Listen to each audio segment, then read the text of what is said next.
Hey, I got a box that was delivered to me, and it says for Milt with this smiley face.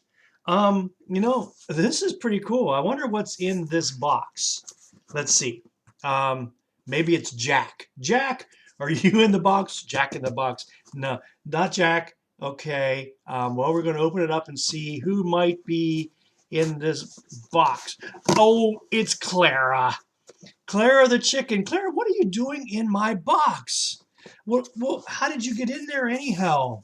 Oh, Clara, let's see. What did you put in the box? Any eggs? You gave me some eggs the other week. Well, let's get you out of the box.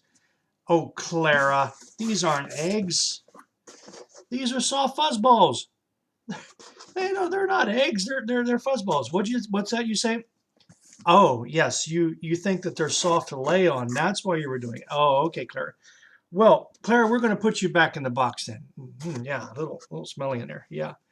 Now, Clara, you were thinking outside of the box though, weren't you? Yeah. Did you ever hear the phrase thinking outside of the box?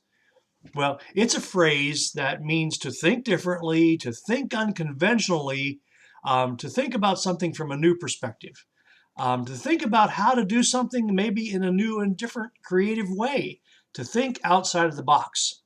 Now, we could say something like this. I know the professor hates unoriginal ideas, so I've been trying to think out of the box about what I want this term paper to be about.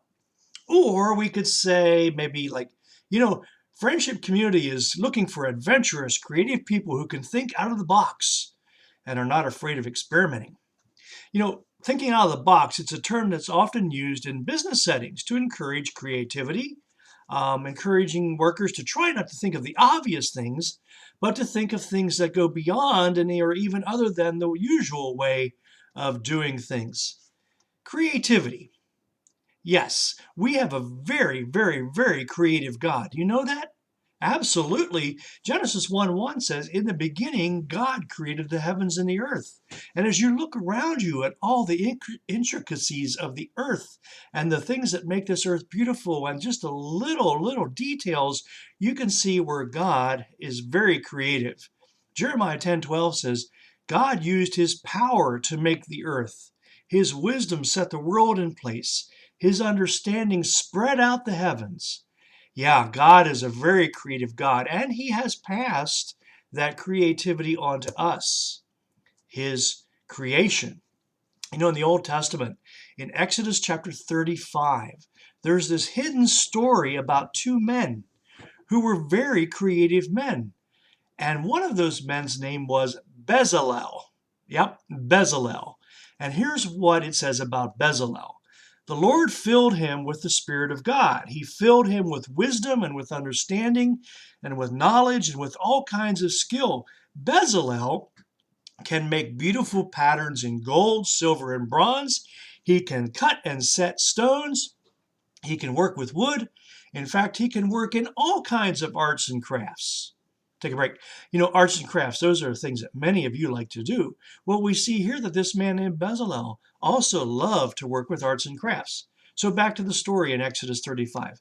The Lord has given both Bezalel and here's another man, Oholiab, the ability to teach others. The Lord filled Bezalel and Oholiab with skill to do all kinds of work. They can carve things and make patterns. They can sew skillfully with blue, purple, and bright red yarn and on fine linen. They use thread to make beautiful cloth. Both of them have the skill to work in all kinds of crafts. Now again, you can find the story of Bezalel and Oholiab in Exodus 35 and it talks about their skills. Some of you may not have known that story was in the Bible, but it is, and it's celebrating the gifts and skills that God gave these two men. Do you know that God has gifted each one of us with talents and skills, the ability to think of new things, the ability to think outside of the box? And during COVID, we have been using a lot of those skills, I believe. So let's keep it up. Let's find ways that we can be creative, that we can think of new things, new ways to enjoy life, new ways to fill our days with excitement and with joy. Ephesians 2:10 reminds us we are God's creation. He created us to belong to Christ Jesus. Now we can do good works. Long ago, God prepared these works for us to do, just like he did with Bezalel and Oholiab. So today, like Clara, get out of your box, maybe think outside of the box, have a day filled with creativity, and if you want, wear a box in your head. I mean, it all comes together. So have a day that's filled with joy and a day that's filled with peace.